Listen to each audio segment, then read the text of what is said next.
Assalamualaikum dan salam sejahtera, semua peminat bola sepak tanah air. Selamat datang ke Liga M Update, platform nombor 1 untuk semua cerita panas Liga Malaysia. Keputusan masa penuh, perlawanan Minggu 13 Liga Super Malaysia 2025-2026 hadir dengan penuh drama, gol dan emosi. Dalam video ini, kami kongsikan kedudukan terkini, penjaring terbanyak, bantuan gol terbanyak, serta jadual perlawanan seterusnya.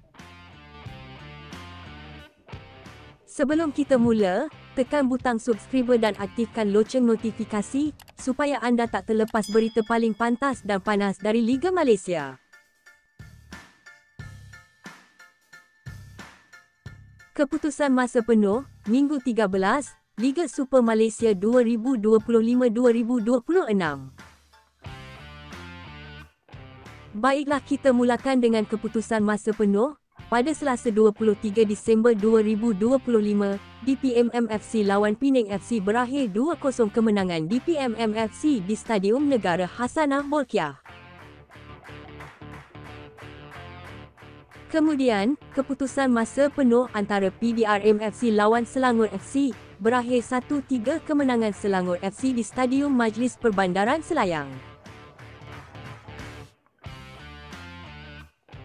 Kemudian, keputusan masa penuh selanjutnya antara Terengganu FC lawan Sabah FC berakhir 1-3 kemenangan Sabah FC di Stadium Sultan Mizan Zainal Abidin.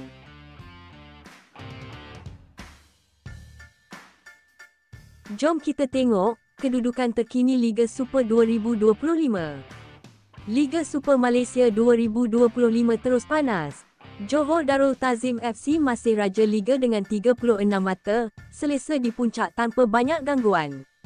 Di belakang, Kuching City dan KL City berkongsi 24 mata, persaingan tempat kedua makin berasap. Selangor FC rapat mengejar dengan 22 mata, manakala Terengganu FC kekal dalam kelompok pemburu. Bahagian tengah Liga pula cukup padat, Negeri Sembilan dan DPMM sama-sama 14 mata, silap langkah boleh jatuh terus. Di zon bawah, Kelantan Thrill Warriors, Sabah, Immigration, Penang, Melaka dan PDRM masih berjuang mencari nafas baharu. Setiap mata selepas ini ibarat emas. Teruskan bersama kami untuk update pantas. Carta penjaring gol Liga Super Malaysia 2025 makin panas. Peminat bola sepak tanah air, bersiap sedia.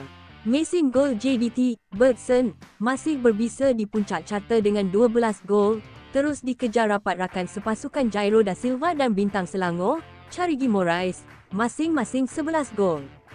Tak ketinggalan, Ronald nak terus konsisten dengan 8 gol, manakala trio Arif Aiman, Joao Figueiredo dan Yan Mabela masing-masing sudah mengumpul 6 gol, isyarat jelas persaingan belum tamat.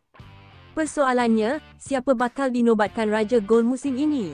Teruskan bersama kami, jangan lepaskan aksi Liga Super Malaysia 2025, setiap perlawanan ada cerita, setiap gol ada drama.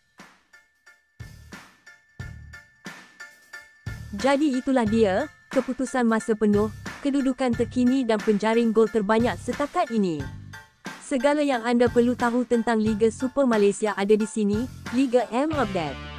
Teruskan sokongan anda, jangan lupa like, share dan langgan saluran ini, sebab di sinilah anda akan dapat berita terkini dan paling pantas tentang bola sepak tempatan.